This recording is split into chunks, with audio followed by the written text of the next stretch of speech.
All right, guys. So I'm just going to kind of close the book on a couple things. So while my actual design, looks really crazy and hectic and uncontrolled, it kind of is. But that's not really the issue. Although many of your designs are actually looking really fantastic. Um, What I would urge you to do, though, is, again, not spin your wheels on the design side, especially since most of your designs are looking great. But the level of detail you need really is not much more than this, and in fact, in many cases, less than this. The areas that are that probably I still need to finish up are like trying to figure out, like my stairs right now are very schematic and they're just planar, so I'd probably need to build some thickness to it and make it somewhat believable. Um, in a few cases, stuff like this kind of needs to be resolved, but ultimately, you don't need to go any further than simple stairs, simple surfaces.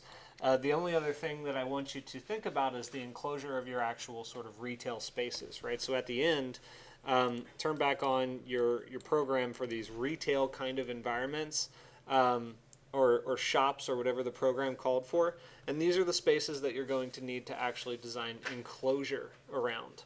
So in whatever form that takes, just create like another layer. And you guys already have a great definition in Grasshopper that will auto-generate like a curtain wall or storefront kind of condition. So you can utilize that to your advantage if you choose, but you don't have to in all cases. But if you're going to use that, all you really need to do is just develop a simple, glazing layer. I'll make this, it's a good color for it right now. I'll just do white for now. So on this layer, you clearly have a few options. If I wanted to have my glazing go all the way around, I could grab those edges and then Alt, click, Shift, and pull it up to whatever height it needs to be. Feel free to build in secondary walls if you need actual walls. You can just kind of build something in there and then leave the rest to be glazing.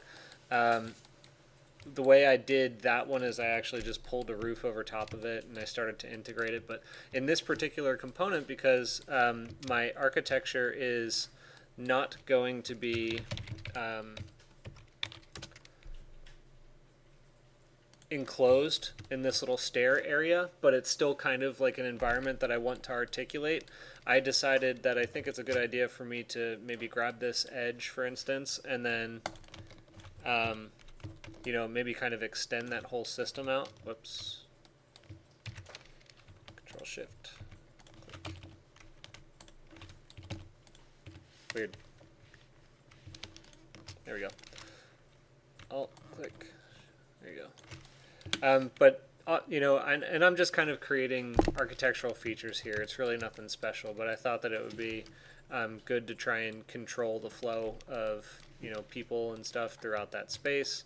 For whatever reason, it's really nothing special. But feel free to do that anywhere that you need, and don't worry too much about the detail of it. I'm probably going to go in and finesse this over the weekend.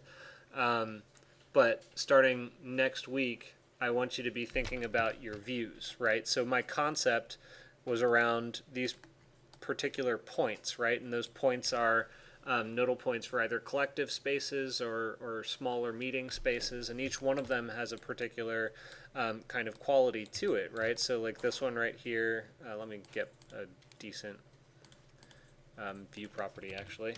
So instead of 50, let's go to like a 22. So like this space right in here, you can see pretty much all of the circulation throughout that environment, so I'd probably think about showing that. In this one, you can see every other collective space, which is kind of interesting. So, I just want you to be thinking about these spaces as, points of view, right? Like, what story are you trying to tell? Since mine from the top view is super circulation based and point based, I'm going to focus my camera on the points and then try to probably view a lot of that circulation. right? So I think that you just need to come to class next week prepared with what system are you actually developing, what does your enclosed architecture look like, and what views are you planning on rendering.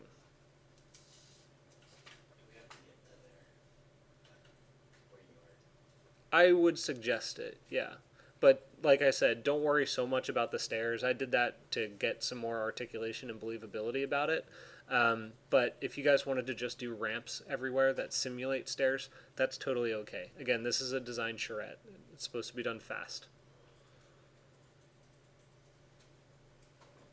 Are the three large spaces, are those supposed to be open spaces or closed? Open, but you can enclose them. Like this one right here, I'm actually thinking of, like I just put that up there temporarily, but I'm thinking of enclosing that, semi-enclosing it, and then maybe putting like, glazing or a screening element here, because I have a few more rendering techniques that I need to show you, and like screen elements and stuff. It's kind of one of them. Yeah, kind of looks like a skate park, huh? Need some half pipes in there. All right, guys. That's all I have for tutorials today. Grab me if you need to chat through anything before the end of the day.